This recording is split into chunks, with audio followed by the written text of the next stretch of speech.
I hear the logo store. You're listening to Future Theater Radio with Bill and Nancy Birnes, right here on the Dark Matter Radio Network and PSN Radio.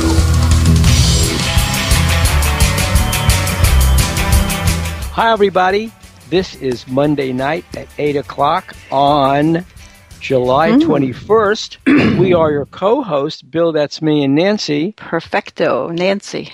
Yes, and we tonight. We are broadcasting Future Theater Live on the Dark Matter Radio Network and PSN Radio with our producer, Angel Espino, the Jackal, and our guest tonight is the great, the venerable, the font of all knowledge, Timothy Green Beckley. All right. Timothy Green Beckley. And so let's backtrack a little bit.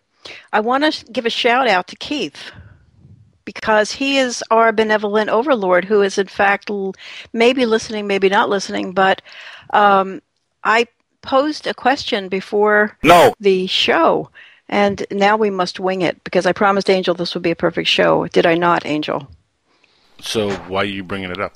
Because if Jimmy Church is going to have another Tuesday night live call-in show, it would be nice to let listeners know. And so I just thought I'd say that. So tune in, and it might be there, it might not, because I don't have the official word. But I was just telling Angel before we went on that Dark Matter had 600. It hit 600 listener streamy things or whatever. It's some big number. So congratulations to us, is what I'm saying. You see. Good. Okay. And I hope that our guest tonight will bring us lots of his friends because he's very well known as a publisher in the field of UFOs, paranormal, time travel, and he's had a long experience with a lot of the other venerable people in UFOs going all the way back to its early days in the 1950s. Well, if it's okay with you, and if it's okay with Angel, because you both are good friends with Timothy Green Beckley, I hope you'll let me ask him some trickier questions. Okay. What do you think? Well, you could ask tricky questions. Sure. Don't upset him. That's what I'm saying. How Angel, you know him better, I think, than we do. How upsettable is he? Well, have you ever seen The Incredible Hulk? Uh-huh. You don't want to see him when he's angry. Really? Yeah. Timothy Beckley can get, let's just leave it at that. Wow. Okay. Well, just kidding. He's a good guy. Well, see, here's the thing. He's got the weird hair. I have never asked him about it. So does George Tsoukalos and many others. Well, here's the thing. Here's the interesting thing. George Tsoukalos, that was deliberate. Well, sure, but and I've told it's a good marketing idea. Well, yeah, take it and run with it. And I want to know. Mantan. Who? The Mantan, yeah. The Mantan. The Mantan. Where he was getting more and more orange every show. Remember that? Orange? Yeah. Well, because orange is the new alien. So so Bill's kind of got not news, but a nice recap and shout out to all the MUFONees. We had a wonderful MUFON conference in Cherry Hill, New Jersey this past weekend. Actually, just came back yesterday. All right. And we had some just exciting news. News from James Fox, who has teamed up with, I think it's Tracy Torme, for a new motion picture on UFOs. On it's the best cases. Well, isn't Tracy Torme, who is a man, by the way, isn't Tracy Torme the child of Mel Torme? Mel Torme, yep. Exactly. Is he? Right. Yeah. And does he sing ever? I don't know, but no pun intended. That was good news for James Fox because nobody probably got that. Yeah, one guy on a bus in Brooklyn. Why, Good News is a song? Well, Good News is the song that Mel Torme sang in the movie Good News. T-A-R-T. Nice. See, high quality. I've wanted to interview Tracy Torme for like a decade. Even before I did radio, I wanted to get him on the room and interview him. He's the creator of one of my favorite shows ever, Sliders. What? Oh, okay. Sliders. Yep. Okay, got it.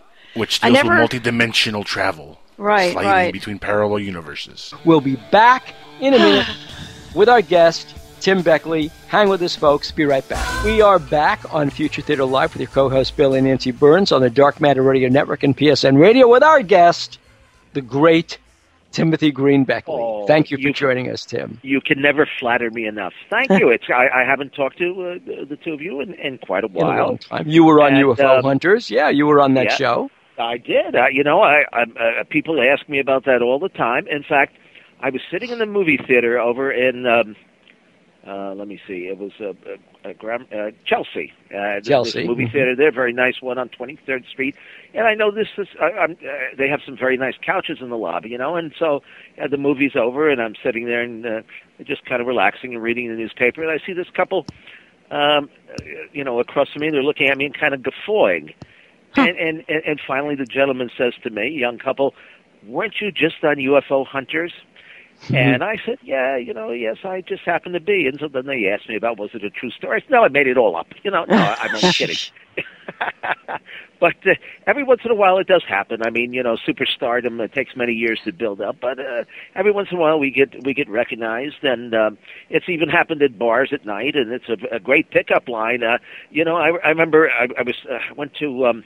Seaside Heights or someplace down the Jersey Shore, and there were a couple of guys and girls there from the college, and I was telling them about my adventures, not only in UFOs, but doing low-budget horror movies. And so a few minutes later, one of the guys comes over and taps me on the shoulder. He said, "I just Googled you. I guess you're not making it up." Because, people make up all kinds of stuff. And I don't have to. I don't carry my bio on around on my arm or anything like that. Well, but you're Mr. UFO, are you not? That I am Mr. UFO, and I'm also Mr. Creepo. I do low-budget horror movies, and I do a lot of things. I promote, or I did in the old days promote rock and roll shows, local artists here in New York. In fact, a fellow that I knew somewhat, Johnny Winter, the great guitar blues. He just player, died. Yeah, he just passed away. I'm actually on his brother's album, Frankenstein, which is a platinum record. No, I don't play an instrument except for the triangle every once in a while. I've been on some albums doing that, but there was a song on that album called "We All Had a Really Good Time," and the record company, I believe it was Columbia, brought us all into the recording studio, including Bette Midler and the Chambers Brothers and a bunch of other people, and they poured us a few drinks and turned the microphone on, and we all had a good time. Wow! And that's the background sounds to that particular cut on the Frankenstein album. So I could actually say that I'm on a platinum album. Well, we have to get that. Are. We have to, you can get that on YouTube, I bet you, and I bet we can all hear it. And I can link it if I could find it. Yeah. I'm actually clinking an ashtray with my keys, if I remember correctly. Because you were providing the cowbell. Well, that was another number. Yes. Gotta have more cowbell, baby. Oh, indeed, yeah. There's not too much of a call for that, but the UFO thing Love keeps the cowbell. me busy, and I do all the other things to supplement my time.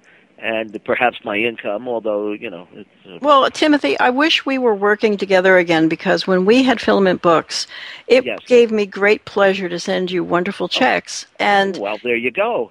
What happened to all the readers? Oh, you know what happened? No. Google hired away our CTO, our whole IT department. They just hired them away and told us to go take a hike. That was Google.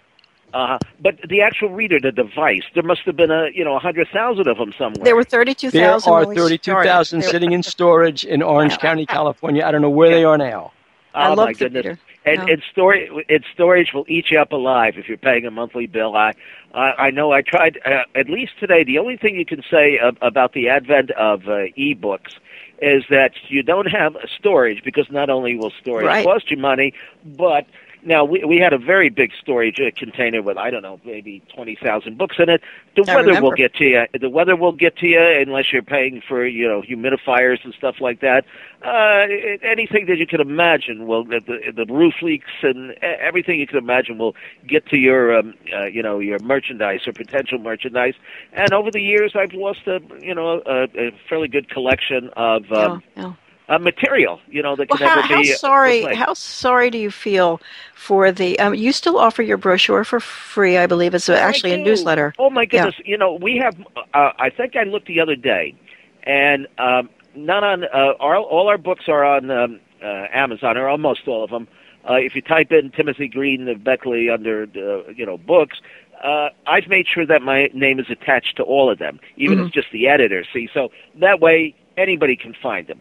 But I went to a New Leaf, which is the primary distributor to metaphysical stores, what few there are left, and they had 219 books posted. So there are a few that are still not digitized. Right. But that is the one thing I can say. Most of the stores have closed, but the metaphysical stores continue on. Not so much in selling books, but sidelines. Every person that gets into this, or maybe isn't even into this, they want crystals, they want incense, they want candles.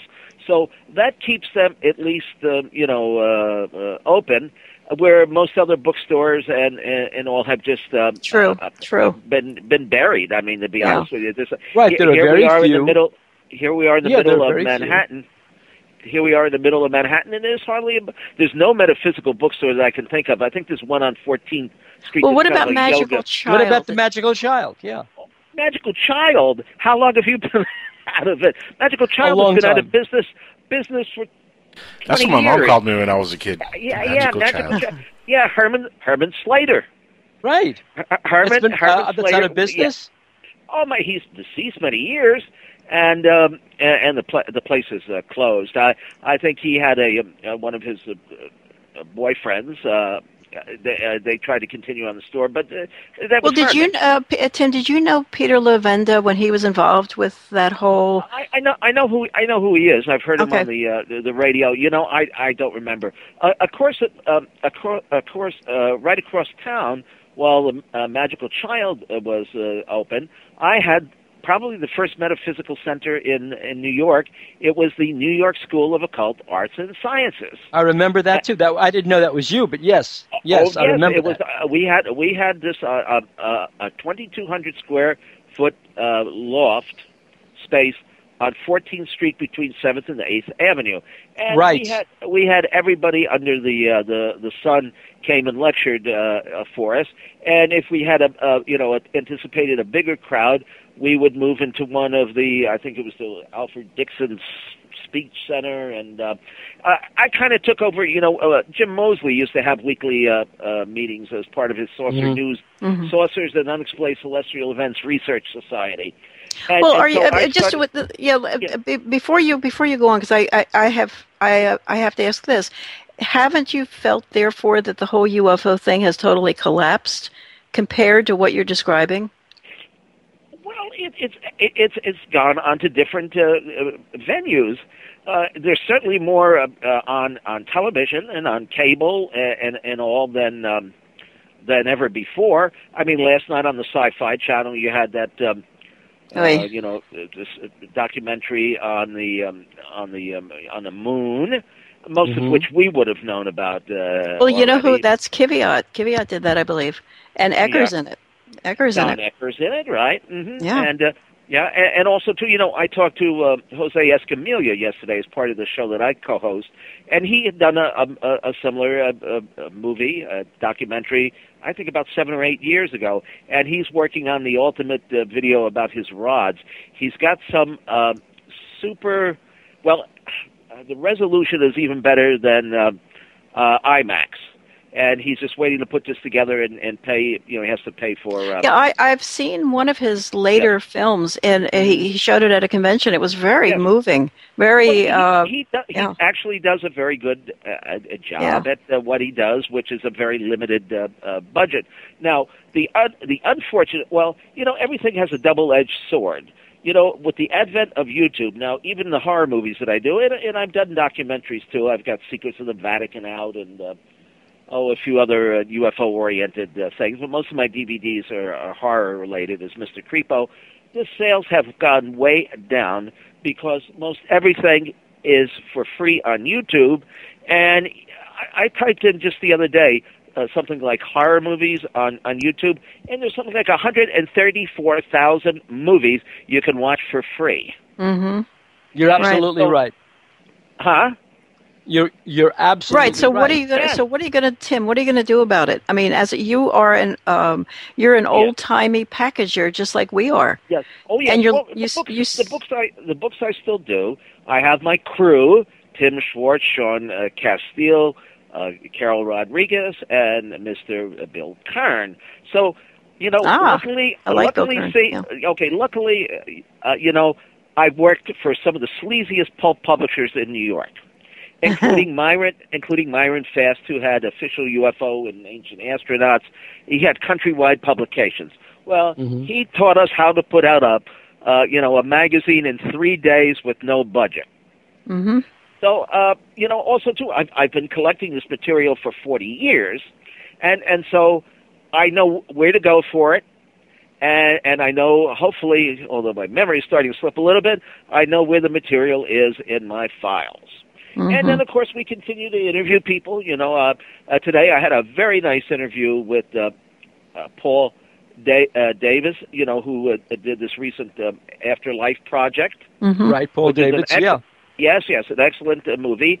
And we taped it in a little conference room on Fifth Avenue, and with 2 cameras, actually. And it will be up on my YouTube TV channel, which is called Mr. UFO's Secret Files. Well, is it free, Tim? Is it a free channel or is it a paid channel? It's a free channel. Oh, it's free. It's free. I believe that I'm supposed to get paid some royalties if enough people go and click through. But so far, I think I'm owed 3 cents. So we don't. Don't spend it all in one place, there, Timmy. No, we don't do it. Well, I'll send for a back issue when I've collected enough money. All right. There you go. But I've traveled around the country, and I usually carry my video camera with me, and so I have all these sensationalistic video interviews. Now, they're not plush, they're not Hollywood. Sometimes the lighting ain't so great. Sometimes I have to yell at the person I'm interviewing to speak up. And, you might call them talking heads, but it's some great stuff on there. I've got an interview with Tom Dongo. Now, I don't know if you've ever had... oh, sure, Tom Dongo. We had Tom Dongo on season 1 of UFO Hunters, sure. And who is he? And he's got some of the greatest collections, photographs that were taken in near Sedona at the Bradshaw Ranch. I'm usually very blasé when it comes to orbs. I mean, orbs this, orbs that, orbs anywhere you want to go with it. But... his orbs are more than orbs. And are they super orbs? What kind of orbs are these? No, the Bradshaw Ranch is a lot like the Skinwalker Ranch. Yes, the Bradshaw Ranch is a portal. I was just going to say that. So, here I travel around and I have these interviews, and I got a tape, what used to be VHS. I would make 10 VHSs at a time. When I would get to like 500 VHS tapes at a time and load them up and sell them. They were really, everybody wanted a VHS, and then there was DVD, and then came along all this free stuff on the internet, and so you got to come up with a different approach to everything. I mean, it just isn't the same, ball game. And for a number of years after Amazon came along and the bookstores closed, we were basically on the balls of our feet. I mean, we didn't know anything about the internet. We didn't know how to sell an e-book. And actually, most of our books are still physical books. It's getting narrower, the gap between physical books and e-books. And forget about Barnes & Noble. I mean, they're not even in the picture. I mean, Amazon sells about 30 times more books than Barnes & Noble does for us. Well, Tim, could I ask you, we know about the UFO side a little, but can you tell us why you got into horror in the first place? How did you... Oh, well, Nancy Reagan. Huh? Nancy Reagan.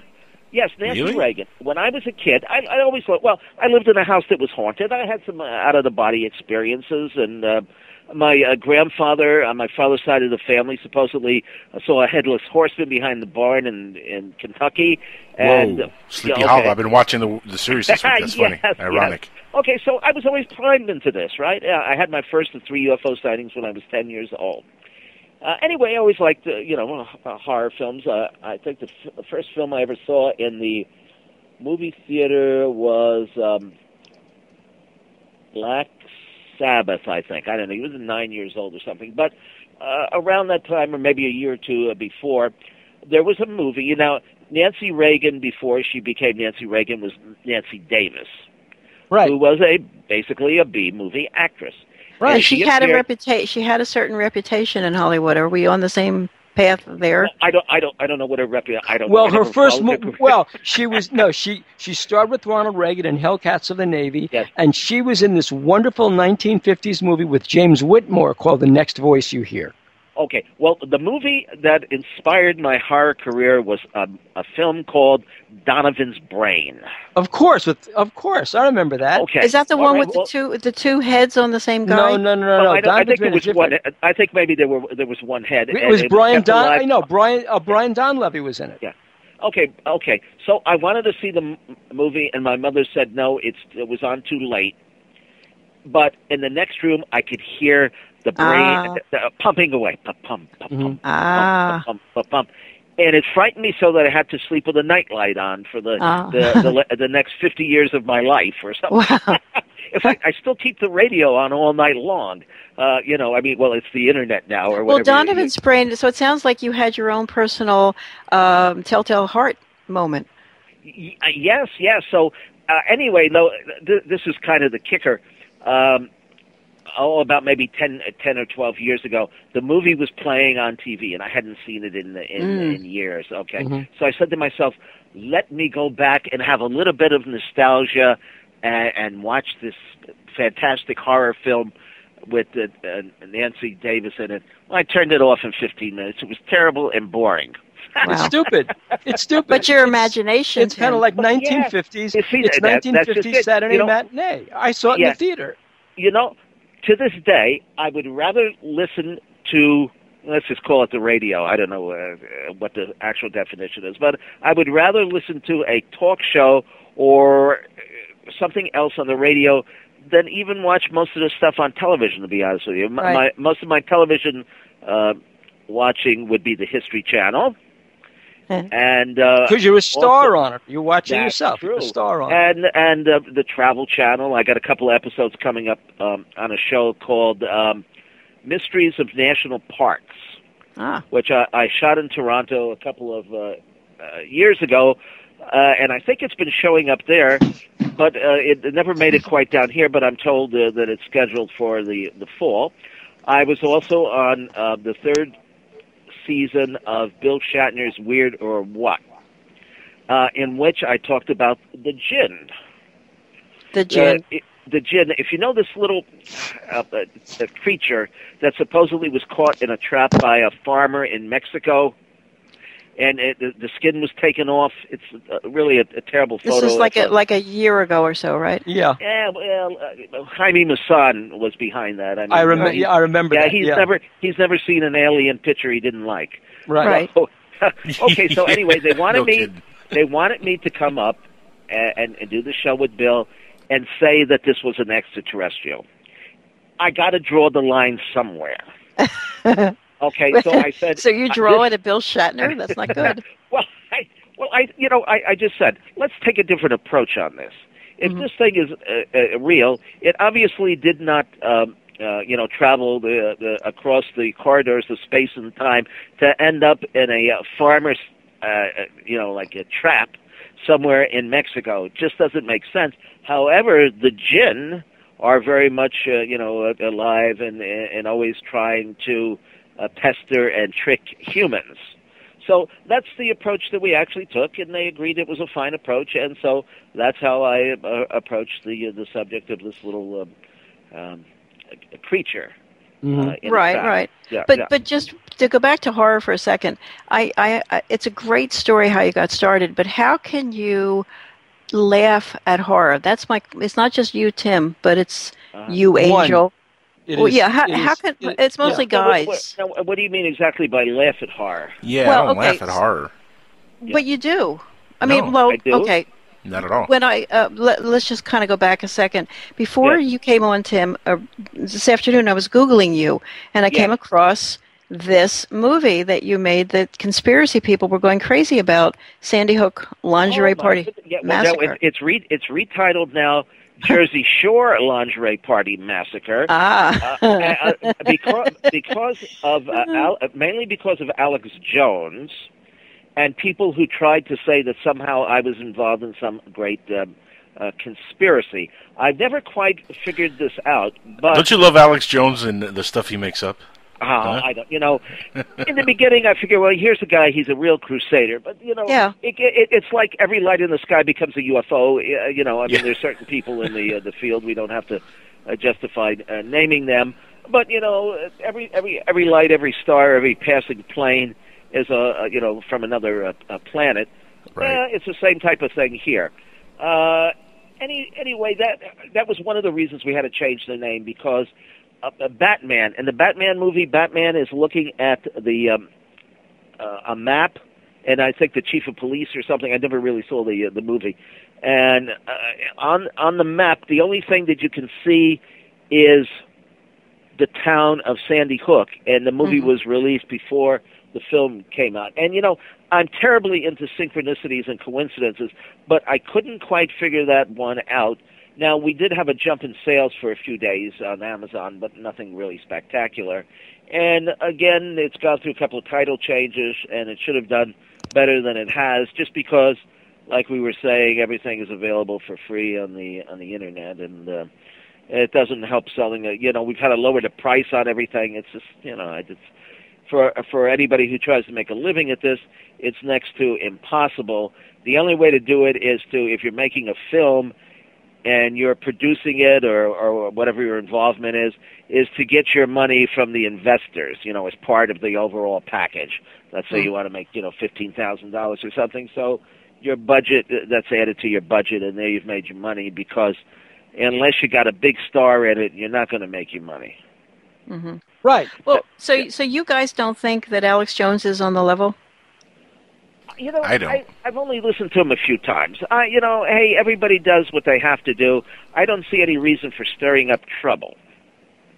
I mean, well, unless we're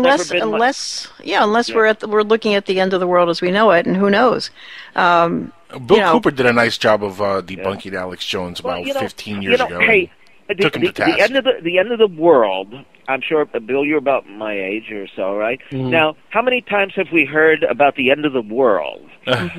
So many damn times. And if you look a little bit back in history, every religious group that you can think of was predicting the return of the Christ, and right.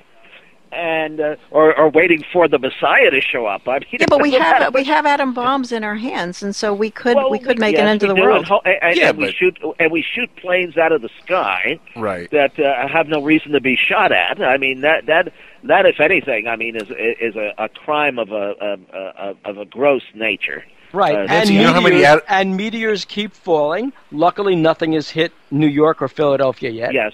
Yeah. You know how many atom bombs you'd have to drop, though? We managed to survive, and maybe we'll blow ourselves up, or maybe the aliens will stop us from doing that. I wouldn't bet on it. But, you know... Do you know how many atom bombs you have to drop on the planet to destroy the entire planet? No, not that much. Not that many. And I'll tell you what. Yeah. It's the panic. It's the panic that would take us out. That would wipe out human beings. But as far as the planet's concerned, we would go into what Carl nuclear winter. Nuclear winter, yeah, but a nuclear winter. But you have to detonate a really large amount of nuclear. But Angel, the panic that would ensue would ruin everything. No, but look at the Icelandic volcano, right?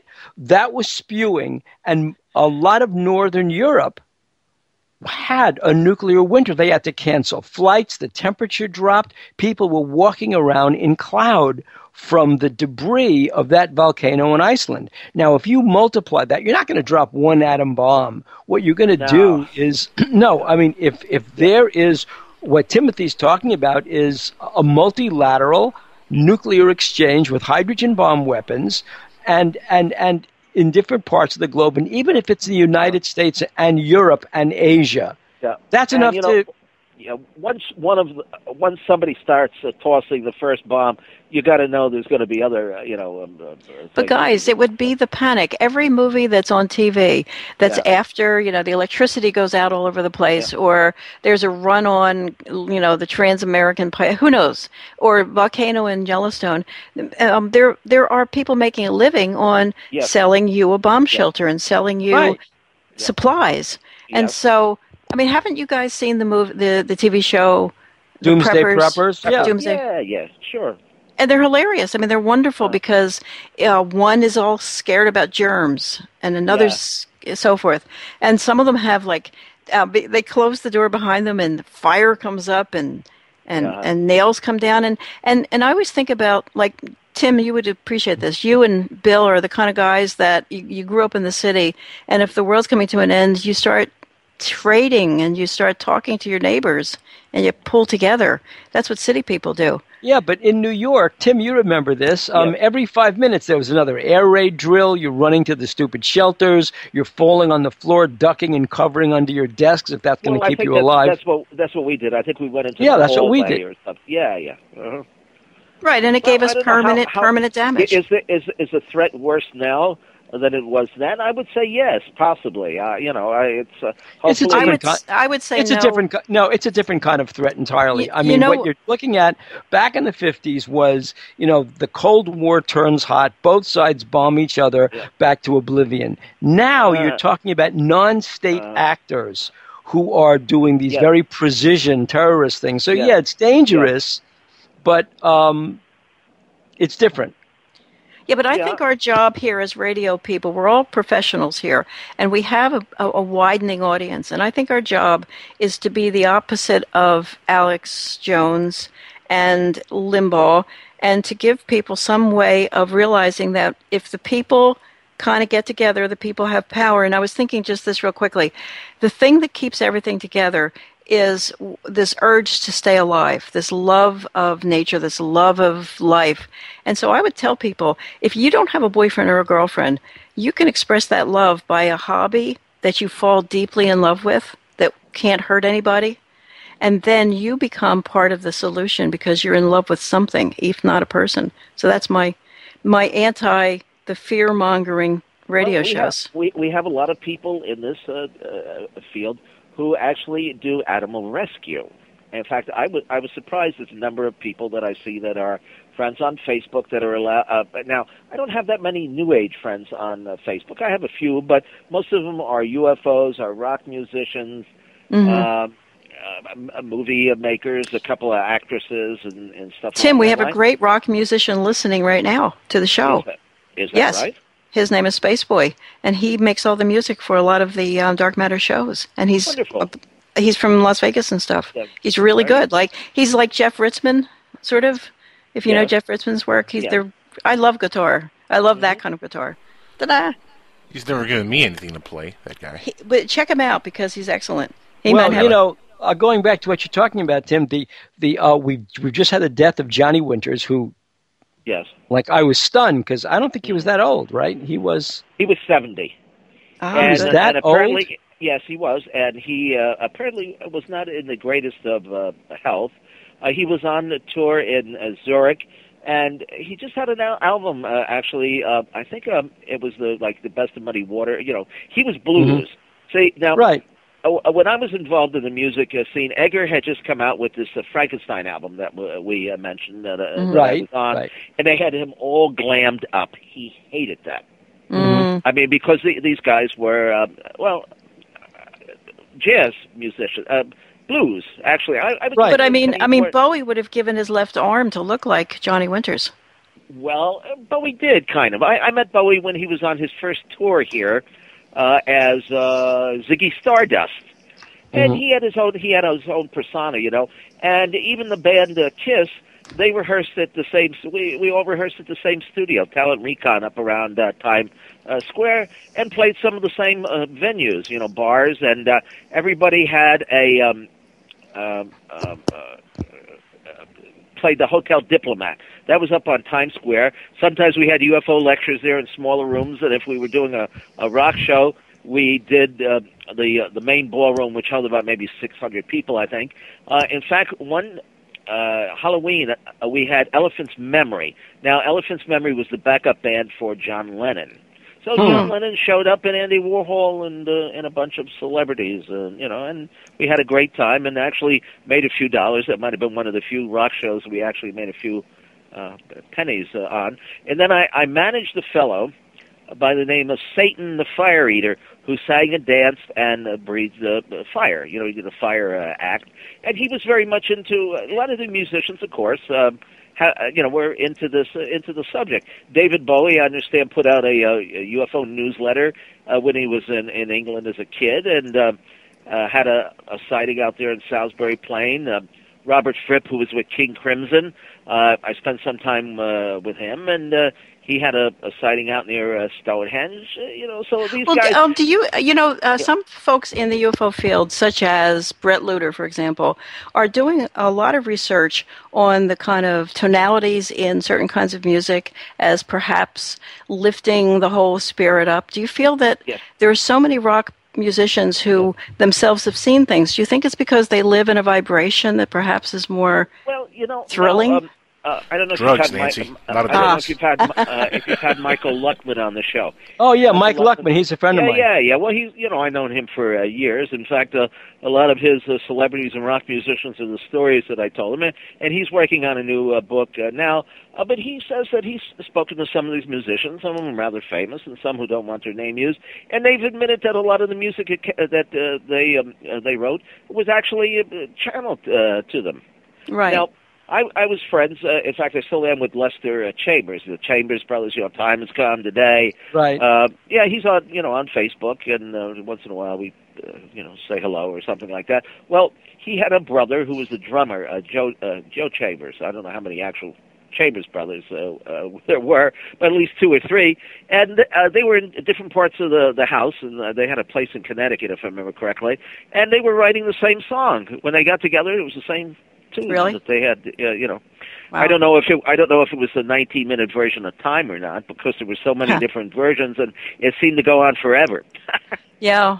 Well, I noticed that I think it's illegal. I downloaded it from YouTube once, and I kind of started listening to it, and then I kind of was busy doing other stuff, and half hour later it was still on, and I was thinking, my goodness. Yeah. Well, some of these, I used to go to all the shows. Now, I knew the promoters, and I used to hang out in the what they call the green room. I don't know why they call it the green room, because it's never been green that I know of. In those days, even if you paid, it was 3 artists, fairly well-known, acts for like $8. Now, you could see Santana and Blue Oyster Cult and some other, up-and-coming band for $8, right? I mean, today now you want to go see an act, and it's, $250, and that's without scalping. Mm-hmm. Right. At least in the old days, the scalpers were guys who were making, $50 that were standing in front of the venue. And now it's big corporations who are, in my opinion, gouging people by charging all this exorbitant, whatever the traffic will bear. Well, I like Madonna, but I'm not going to pay, $1,200 to see her perform. I don't care whether it's the front row or the 14th row. Because I was backstage or up against the wall right there in the orchestra pit at the Fillmore East or the Academy of Music. But that's not UFOs. That's another. Well, I was carried out of CBGB's, which is something of an honor. My daughter was playing on the stage with her then girlfriend at the time, and they had a black painted floor, of course, and they had little tiny steps that you didn't know were there. Yeah. Oh, yeah. Yeah. And I twisted both ankles on those steps, and so my daughter was mortified. Yeah, this is how Jim Keith, if you remember, met his end. He was at Burning Man, the festival in the California desert, and apparently he had been, had a couple of beers, which Jim liked to do, and he was up on the stage. Now, as I understand it, the stage was only a foot or so, off the floor of the desert, and he jumped down and twisted his ankle and managed to get back to Reno. And it got worse and swollen, and he went to the hospital, and I think he had a blood clot or an aneurysm or something along that line. And it was from just jumping down, from a stage. Well, luckily my blood was probably thinned out from the alcohol, so I was probably okay. I one time was with Jim Mosley, and we were having a convention in Cleveland. That was the beginning of the Congress of Scientific Ufologists, and it was Rick Hilberg and a bunch of us other guys. We all had teenage UFO groups. So Mosley was the leader and the oldest of the group. He wasn't a teenager by any means. Anyway, we decided we wanted to go to the swimming pool, and how swimming pools at hotels are. They close them at 9 o'clock and lock them up. Anyway, we decided we were going to climb over the picket fence or the wooden bamboo fence. That's what it was. Anyway, in about 10 seconds, the bamboo fence was on the ground, and we all just strolled into the pool. I don't know if in those days the hotels weren't, trying to charge you to to pay for stuff. Today, I accidentally dented a lamp, by the bed, and it was a cheap lamp. They charged me $25 for it, and all you had to do was pop it back out. Didn't you almost have a riot on your hands at one UFO kind of thing during the era when there was a sighting in North Jersey, I think, and you were going to have How do you remember that? Oh, we remember that. Well, because... Oh, yes. All right. Well, I can tell you the story. Yeah. There was... this was around the time that Bud Hopkins had just written an article for the Village Voice about the Obarski case. That was a gentleman who owned the liquor store in New York, and he was driving back to his home in Hoboken or Jersey City or wherever he lived. And as he passed this liquor store closed around midnight, as he passed the park, he saw a couple little creatures digging up the soil and putting it in buckets and so forth and so on. The usual little man story that you don't hear too much about. On the way home from the bar, right? Oh, well, no. It was a liquor store. He didn't drink. He just owned the place. Yeah, it wasn't like he had done one too many cocktails. That was his, that was his business over in. I guess that would have been in Chelsea as well. So right. Okay, so he had this sighting, and Bud wrote it up, and it was in the Village Voice, and later I think reprinted in Cosmopolitan magazine or Glamour of all places. And it got quite a bit of attention, and we had even gone over and interviewed the doorman at the building. It was a Stonehenge apartment complex, which again is one of these silly synchronicities or coincidences. Where was the apartment? Tim, where was the apartment complex in Jersey City? It was, I don't know, Hoboken or Bayonne or one of those. Bergen. Okay. Bergen County. Okay. All right, and it was directly across the street or pretty darn close to where the park where Obarski had the sighting. And the doorman had even, I think, marked in their ledger or whatever they keep at the door, diary or some notebook, What's a log?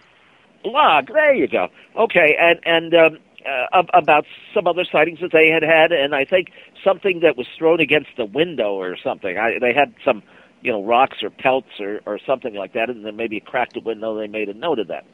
So and then there were other sightings. I guess people got into the habit of having sightings in that area, not necessarily in that park. Well, Bud Hopkins and Jim Moseley did not get along. They had a feud that went on for years. Now, Jim Moseley was the type of person you either liked Jim or you hated his guts.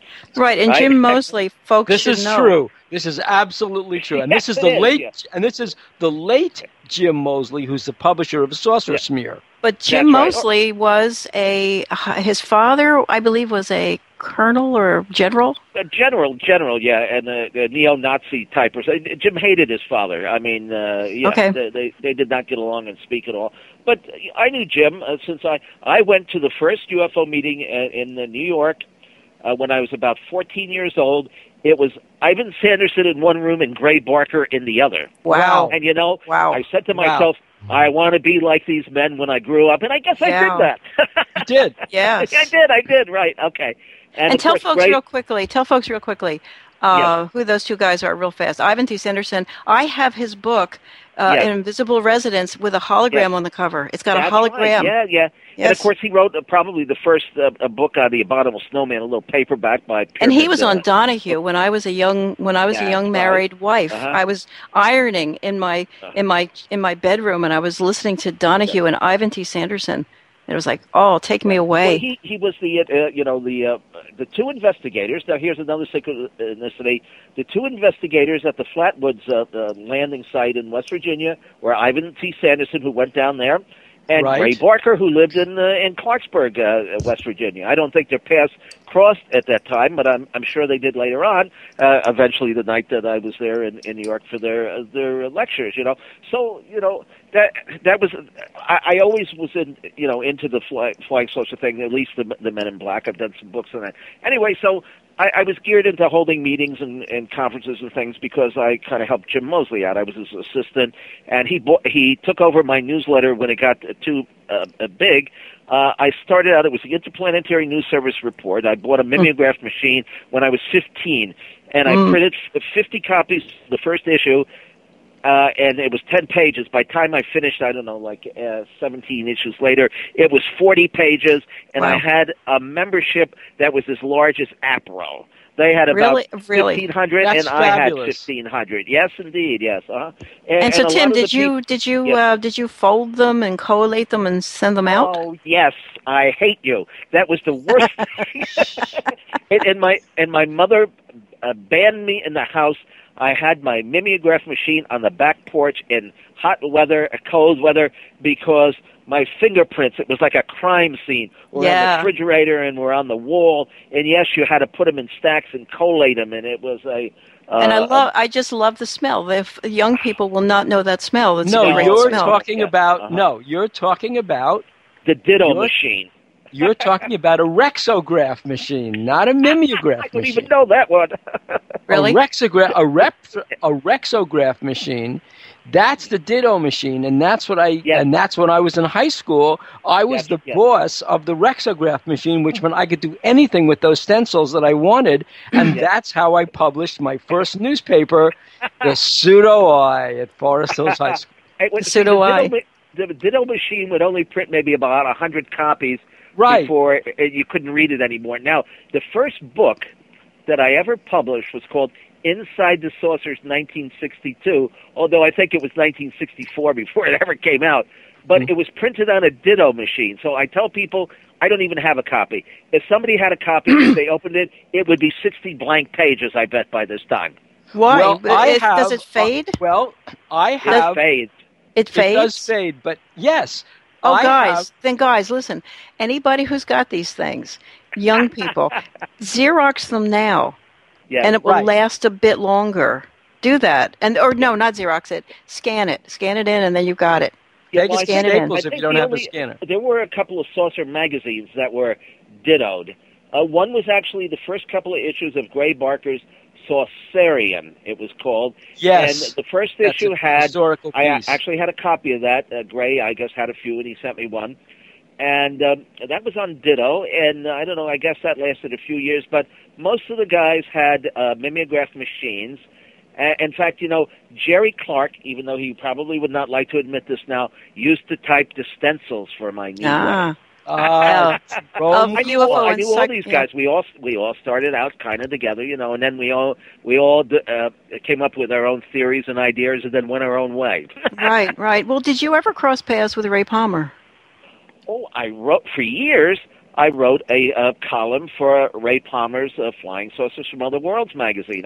Wow. In fact, there's a book out called Strange Saga, in which I pasted up by hand all these old columns and articles that I did, about 12 of them from Saga magazine, Saga and UFO Report. Right, good, yeah. Now, nobody really knew Ray Palmer. I think only Gene Steinberg and maybe Moseley actually had met him. And he lived out in the boonies. I mean, he literally lived in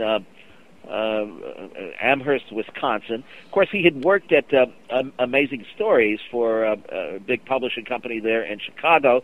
But then when he started Fate with the Curtis Fuller under an assumed name, he moved. I think they moved to Evanston. And then when he started his own publication, Search and Flying Saucers, he bought an old schoolhouse in Amherst, Wisconsin, and started a printing. He bought a printing press and started putting out stuff himself. Because Tim, I got a question for you. Yes.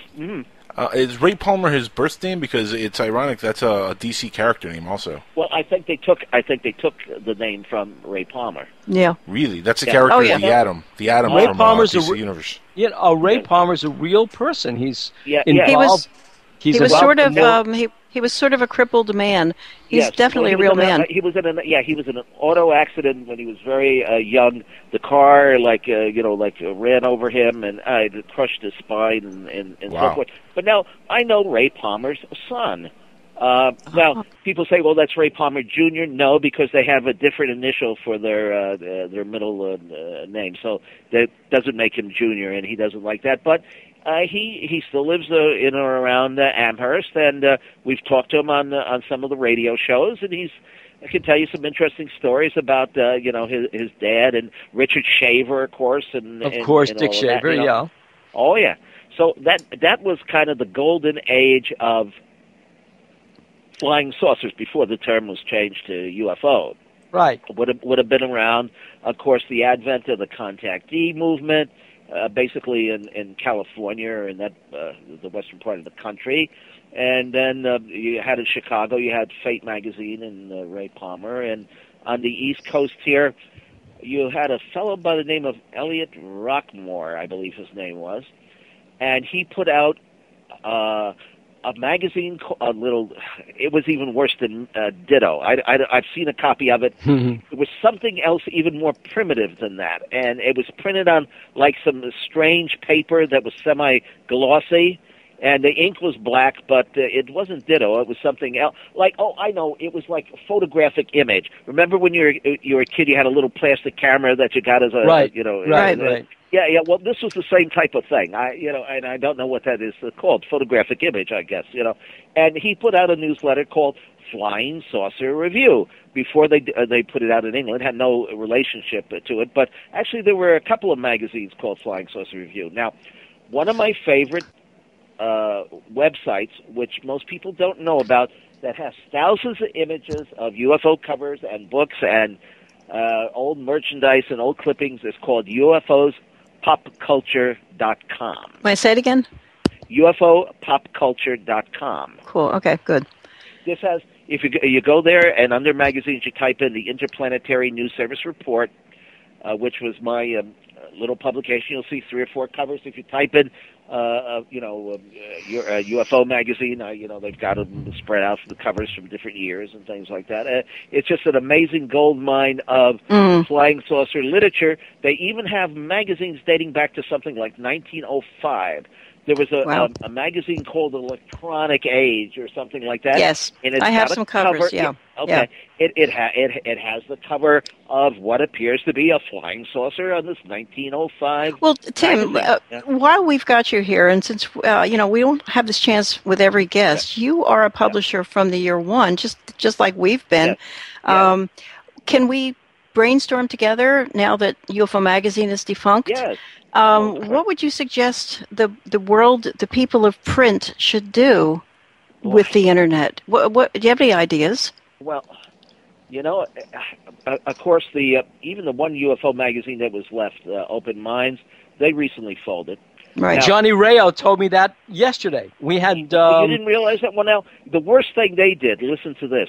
You can't find the magazine anywhere. I actually just ordered it from their website because they put in huge bold letters on the front cover, final issue. Well, that is that will tell every wholesaler in the world, don't bother to put it out. It's hard enough to get people to put out a darn magazine anyway, as you probably well know. And even with UFO Magazine, like in New York, there were a few places that carried it, but instead of spreading it out throughout the city, you'd find 3 or 4 places that had 15 copies each. And that's just not the way to sell magazines. Think about and I explained that with 2 words, Hudson News. Oh, yeah. Well, Ubiquity was pretty good. They were the little guys from They went out of business.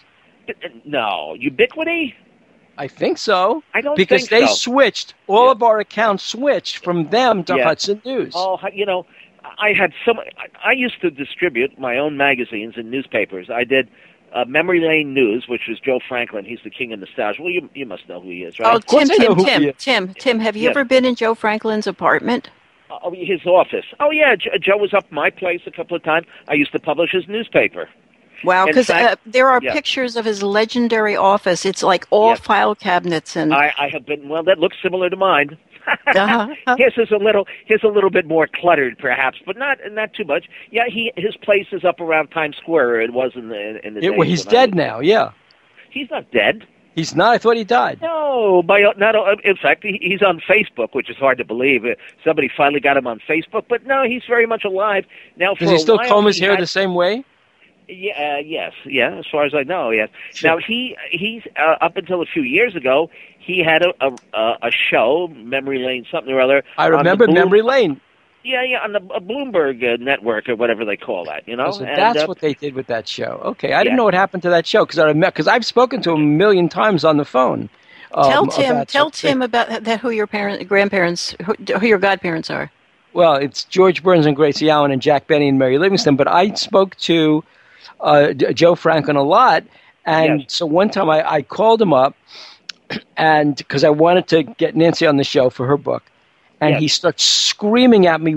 He's screaming now into the phone. Why are you talking to me? I got doctors crawling over my balls. It's Joe Franklin. Well, I know. Unless he knew who you were, he answered the phone, right, himself. Yeah, of course. Unless he knew who you were, he would pretend it wasn't Joe Franklin, or he'd tell you to call back tomorrow at, like 3 o'clock or something, right? And you would go through the whole thing. But, he put everybody in the world on the show. I mean, he had... That's right. Big or small or unknown, or John Lennon was on, Bing Crosby, so I give the gentleman credit, and for years I'd see him walking around Times Square, and like I say, I was publishing his newspaper for a while, and I did a science fiction newspaper, so I knew the distribution business. I distributed my own stuff, and out of the 600 wholesalers, I think I had about 85 who took my newspaper. I had the world's official flying saucer newspaper called the UFO Review. I typed it on a typewriter, I think it's electric, and I reduced the print, and I pasted it up by hand. Right, I know the times. Listen, we have to take a quick break, guys, and we will be right back because we're right on the bottom of the half hour, and there's much discussion because we are live on Future Theater Radio on the Dark Matter Radio. Almost did it right. On the Dark Matter Radio Network and PSN Radio. And we'll be right back. You like that, huh? Little sound effect there. Thank you. I'm getting tongue-tied.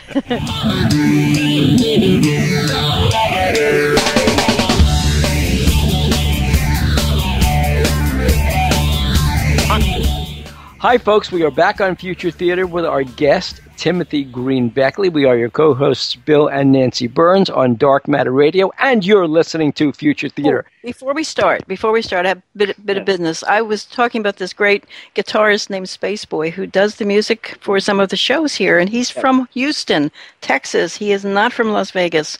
We can move on. Okay. Well, if we're bringing up musicians, the music we just played is by a group called the Vaya Brothers, and they supply music for us all the time. So we should really give them a shout out. We should start doing that because they make the network what it is, don't they? Yeah, Vaya Brothers, Raven Zion, who we play his music all the time, Mac Maloney, Yeah, give them all songs. Yeah, Mac Maloney. So we are talking to Tim Beckley about his photo. Early 1980s. There's a photo of Tim, you, and Betty Hill on the website. It's on futuretheater.com. And you were interviewing Betty Hill at a Jim Moseley conference the World Trade Center. Actually, I believe we were having lunch at the World Trade Center restaurant, which is a spectacular sight, of course. So it might have been 1980 something. I believe so. Maybe we could Google it later. This was not Jim's big conference from 1967 at the Commodore Hotel. Well, did you believe Betty at all? The original story, with Barney, the abduction. Yes. Yes. I think there are a lot of imitators and copycats today, because once something gets out on the etheric, then, people seem to have similar experiences. Well, don't you think, though, that head that she carried around, a quick anecdote is... Wait a minute, that was my head. That was your head? Well, maybe it wasn't. I have to go back and look at the photograph, because I have alien heads, too. So it was a great head. It's a fabulous head. Yes.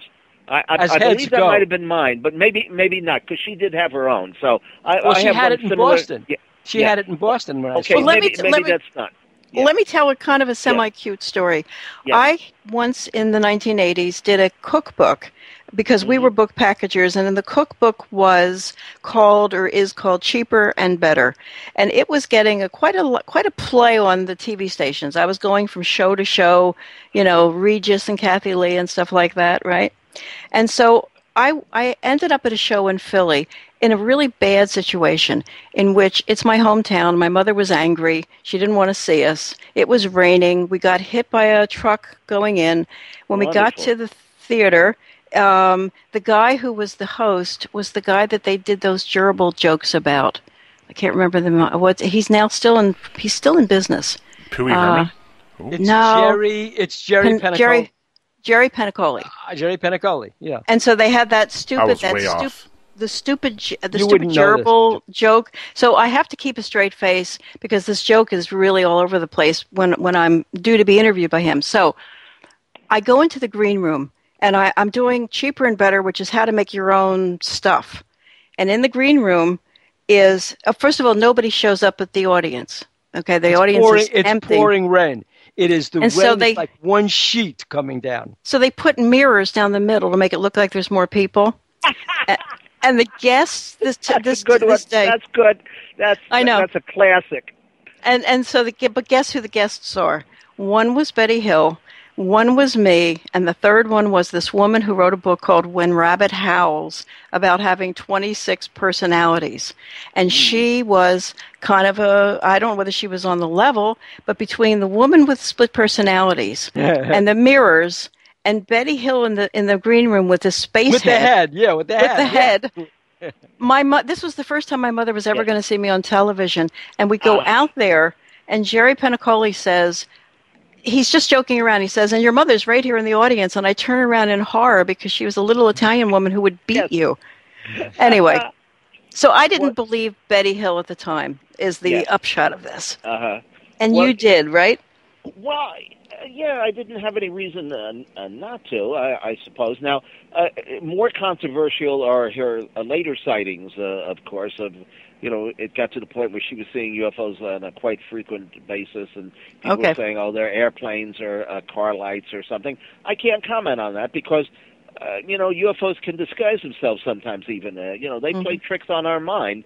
I mean, that's one thing that I'm convinced of, is that what you see is not necessarily what you get. I remember the late, great John Keel once told me the story about how he was with a group of people, and they were in somewhere in the Middle East, one of the Arab countries, and they were looking up at the sky. I don't think it was Egypt, but they were at some big Aswan Dam or something like that. Is that the name of it? That's in Egypt. Yeah, that's the dam on the Nile. Okay. And there was this UFO in the sky, and there were a group of maybe 20 people clustered around, and they're looking at it. And some people claimed they saw it. Some people said they didn't see anything. And a number of the people described it in different terms. So sometimes what you think is a light may not be a light. It could be a I don't know. After people ask me what's my opinion about UFOs, and you know what I tell them, Bill and Nancy? I say UFOs act independently of my thinking or anyone else's. True. It's true. So True. It really doesn't matter what I think about them, because they're going to come and go as they darn well please on their own terms. Well, what kind of books and stories right now get you excited? What are you wanting to publish next? Let me see. What gets me excited? I can't even. What's the last? Nick Redfern. I read some of his stuff. Now, of course, I'm in a lot of UFO books, even if I haven't published them. So I pick them up and I go through them. Though I have to admit, there doesn't seem to be all that much that's new. I mean, Well, can I disagree? Are you still getting? Go ahead, by all means. Well, are you still getting email? Because even though we're not printing right now, I'm still getting email, and I'm getting the most salivating stories right now that I can't do anything with, because right now I don't know what to do next. See, I'm kind of burned out too. I'm kind of taking this time to think about how to do the next phase better. Yes. Okay, that's why I want. You know what seems to be the up and I kind of don't like this, but they're doing a wonderful job. There are a couple of e-zines, magazines out of England. One is called UFOs Today. No, I don't like. Do not like Phil Mantle. He's the meanest person. Yeah, he's been so mean. I mean, whether you like the editor. Anyway, that's what they're doing. They're putting out magazines, and they're offering them either for nothing or for a few dollars. And if you got them, if you have a Kindle and you're reading them on Kindle lengthwise, They look good, and you can move the type around in the paragraphs and blow up the photographs. You can't do it on your computer or laptop. It looks like hell. Now, I have a problem reading anything on the Internet. If it's more than a page, I got to print it out. And you can't print out a magazine. First of all, it won't format to the average size page because, as we know in England, they use legal size paper or whatever that is instead of 8.5 by 11. You know, every country has a different size paper. Isn't that weird? You're going to be liking, and you're going to be interested in the new thing that I'm making, because you know how we did filament books. It was kind of ahead of its time. Yeah. Well, the new thing I'm doing right now is a new way of reading anything, but most importantly, the magazine. It's a new way of reading that kind of solves all those problems. It's kind of like a magic. If you remember Winky Dink and you remember Winky Dink? Absolutely, yes. We put it on our TV set and you're right. It's going to be like Winky Dink, yeah. And let's tell the youngins. Angel, do you know what Winky Dink is? I know Tinky Winky. No, Winky Dink. I was going to tell Angel, don't answer because I was going to make a bet. No, So let Bill tell what it is. Winky Dink is a show. We all remember it except for Angel, out of the 1950s with Jack Barry. Well, geez, 1950s, of course. And Jack Barry was that famous host of 21 caught in the game show scandal. But Jack Barry had the show called Winky Dink, where Winky Dink, and the show was called Winky Dink and You. And Winky Dink was a cartoon character who'd get himself into like a Perils of Pauline type of trouble, like a 1930s serial. He's about to fall off a cliff. What's he going to do? The monster chasing him. He's going to be eaten alive. He can't jump. The and you part was you bought this toy. It was a kit. And on the kit was this cellophane type paper that adhered to your television screen. And in that kit were crayons you could specifically draw on that cover of your television. You couldn't draw on the TV screen, but you could draw on the cover. Right. Yeah. And so at key points, he would say, now all of you watching this, because remember, not everybody had a TV. You'd sit together as a party. So he'd say, now all of you with the red pencil, red only, hold it up and draw a line from one cliff to the other so Winky can walk across the cliff. So whoever has the magic black crayon, come on up to the magic window and get ready to draw. Put your magic black crayon against my finger right here, okay? And follow it carefully all around. Follow it all around. That's a big circle. And now a smaller circle in the center. Got that? All right, now how about over here, a little sort of a half circle? Very good, fine. And now we're almost finished. Just follow me around here. Put some little ruffles here, okay? Yes, sir. Gee, that's fine. Just about does it. Very good. Good. That's fine. Fine. Now I'm going to have somebody to drink tea with. Yes, indeed. But I'll say the magic word and winko. Goody, goody, goody. If there's anything I love, it's a tea party. Well, that's exactly what we're going to have, a tea party, man. Right. And so only those with the kit got to see Winky walk across the cliff. For everybody else, Winky's walking across in thin air. It makes no sense. That was Winky Dink and You. And you know what? Just to quickly say, that's one of the main plot points of my first novel, Cleaning House.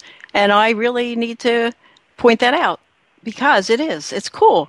Because here's the thing. Can you imagine your childhood if you weren't allowed to have the stupid kit and the stupid crayons and your mother wouldn't let you have them? She wouldn't let you draw on the TV. So you knew it was a fake from a very early age. It ruined it. Well, that's right. I had my Winky Dink kit, so I was all set. Yes. Yes. See that? Yes. So did I. And now you do. And now you do. And I grew up to be just perfect. Right. And our paths diverged. You see that? And UFO Magazine is now canceled. I know, that's a horror. In fact, there is no UFO Magazine. I mean that I know of. No, John Rail told me yesterday we were having lunch, and he told me flat out that one of the things he was doing, and I'll have John on, and we'll have Alejandro on. We were in the Starbucks line. Doing now? Doing the same thing. They still do their convention, and they have the Open Minds radio show. Now, Right. I was out in Mesa before they put out their first issue, and they have a very nice office there with a lot of money invested in equipment and things like that. Right. And, Huge studio. That magazine, I mean, my opinion, I mean, it's their magazine. They can do what they want with it. But for a UFO magazine, you don't need all that glossy stuff. I mean, that must have the printing cost must have ate them up alive. I know what the costs were. I know how it ate them up alive. I know what their returns were, and it was a shame because they had a whole staff doing it. Yeah.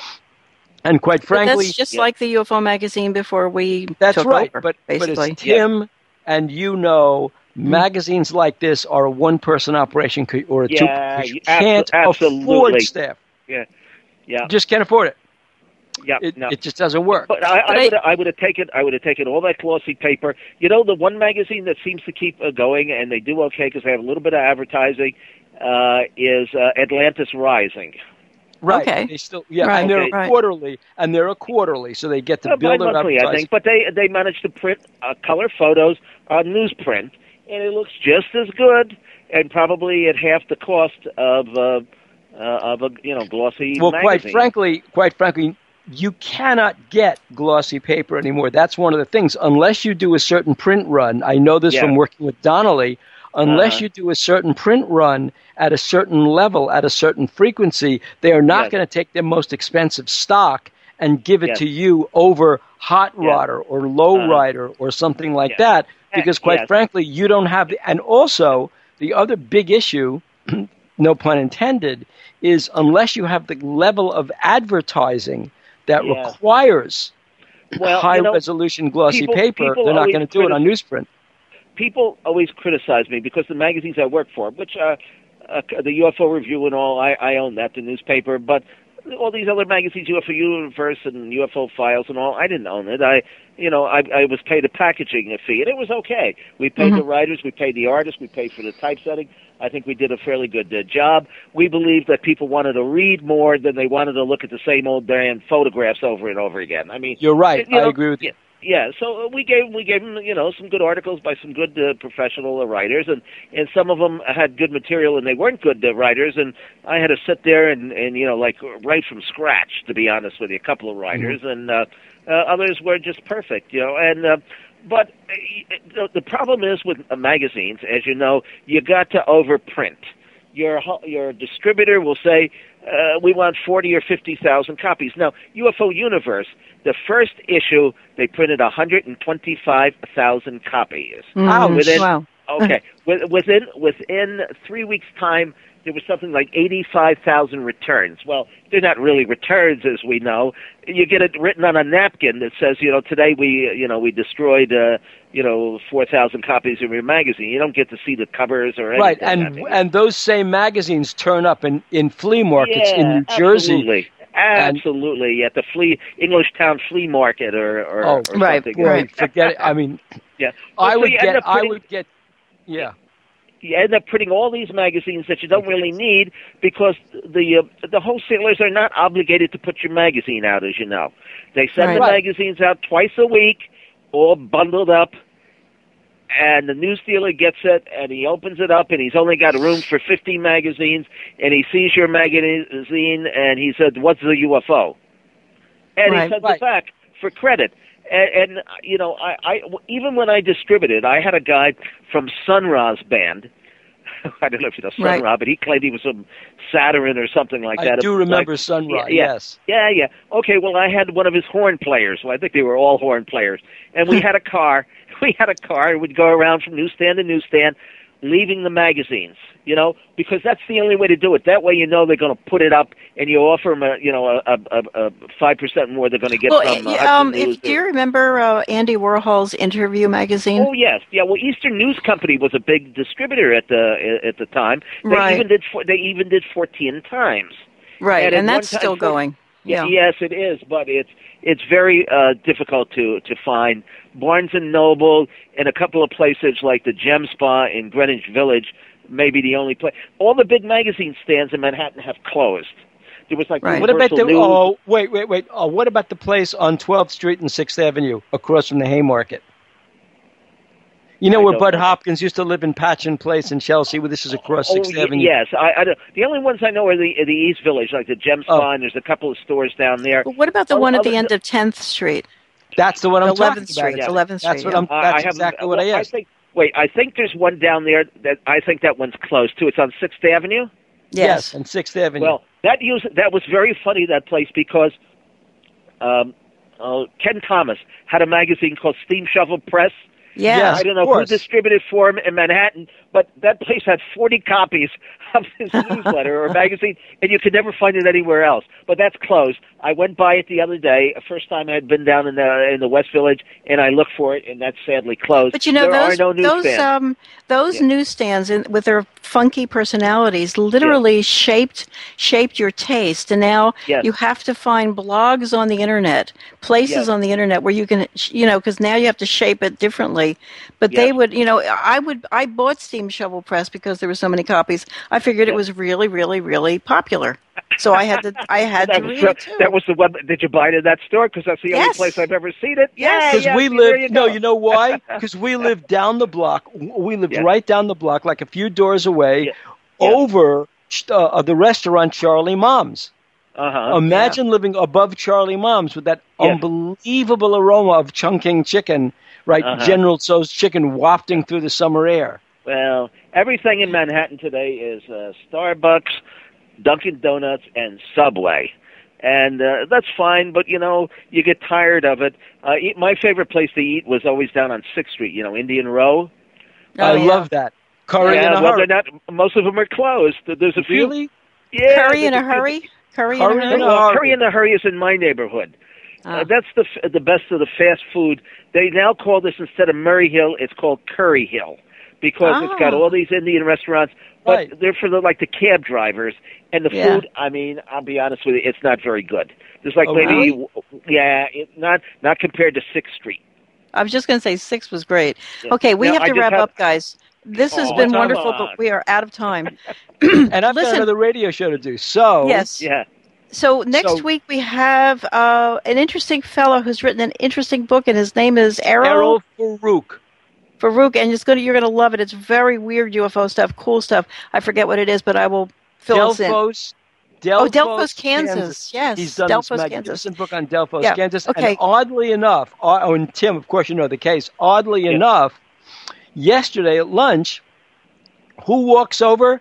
Phyllis Budinger, who's this chemist who did the soil analysis on Delphos, Kansas. So she's walking over. So let's let Tim give out his URLs right now for folks to find him. Okay. Well, of course, the main one is conspiracyjournal.com. You can still sign up for a free subscription, both online and in the mail. We still print a 16-page catalog about 3 or 4 times a year. Still do it. We've got, a small mailing list, a couple thousand people. It costs us a bit of money, but we got to let the fans know what we're doing. You can go to Amazon.com and just type in Timothy Beckley, and you'll get a whole parade of books. And the latest thing that I'm promoting is the TV channel on YouTube, Mr. UFO's Secret Files. Okay, everybody, Mr. UFO's Secret Files. It's on YouTube. Good stuff up there. Yep. Okay, that's it then. We're going to spend some quality time tonight with it. Okay, we are your co-hosts, Bill and Nancy Birnes, broadcasting live from the banks of Primrose Creek in beautiful downtown Village in Solbrae, Pennsylvania, saying good night and profuse thank you to our guest, Timothy Green Beckley. God bless you guys. Keep going. Thank you. Whatever you put out, I'm buying. Good. or swapping or something. Yeah. All right. Thank you, Angel. Good night, folks. Good night, Keith. We will see you next week on Future Theater Radio. Death.